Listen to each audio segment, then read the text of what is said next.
ఎక్కడ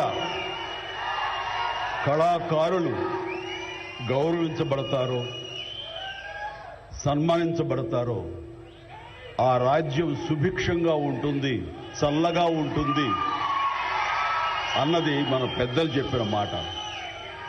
ఈ రోజున ఈ పౌర సన్మాన సభ చూస్తుంటే, ఇంతమంది వేల మంది తరలి వచ్చేటువంటి సభ చూస్తుంటే, ఇంత పద్మ పురస్కారాలతో ఇంతమంది కళాకారులకు, గొప్ప వ్యక్తులకు ఇక్కడ సన్మానం జరుగుతుంటే నాకు అది అక్షర సత్యం అనిపిస్తుంది. అలాగా అది గుర్తుకొచ్చేలాగా ఉన్నటువంటి ఈనాటి ఈ సభ తెలంగాణ రాష్ట్ర ప్రభుత్వం పద్మ అవార్డు గ్రహీతలకు ఇలా గౌరవిస్తున్న ఈ సభలో ముఖ్య అతిథిగా విచ్చేసినటువంటి మా మిత్రులు గౌరవనీయులు శ్రీ రేవంత్ రెడ్డి గారికి,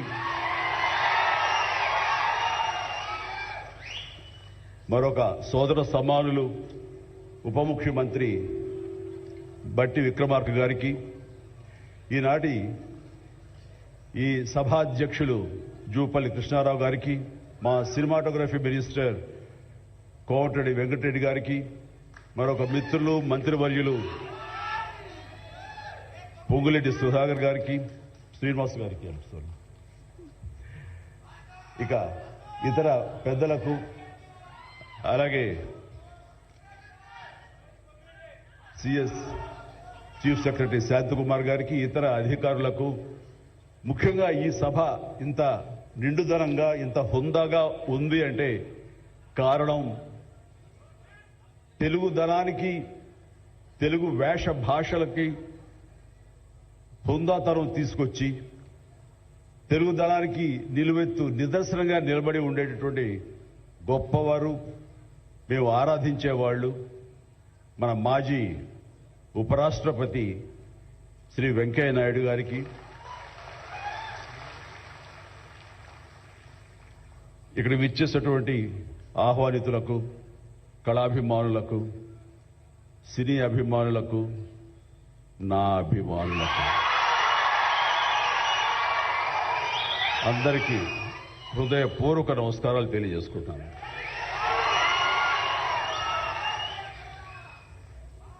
నాకు నిజంగా మా ఇంట్లో అడిగారు, పద్మ విభూషణ్ అవార్డు అనౌన్స్ చేయగానే చాలా ఆనందంగా, ఎంత ఆనందపడుతున్నారు ఏంటంటే, నిజంగా పద్మభూషణ్ అవార్డు వచ్చినప్పుడు నాకు ఉన్న ఆనందం అంతా ఇంత కాదు.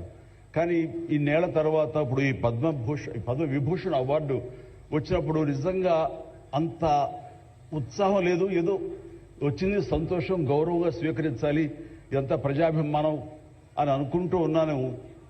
కానీ ఆ తర్వాత తరలి వచ్చేటువంటి వివిధ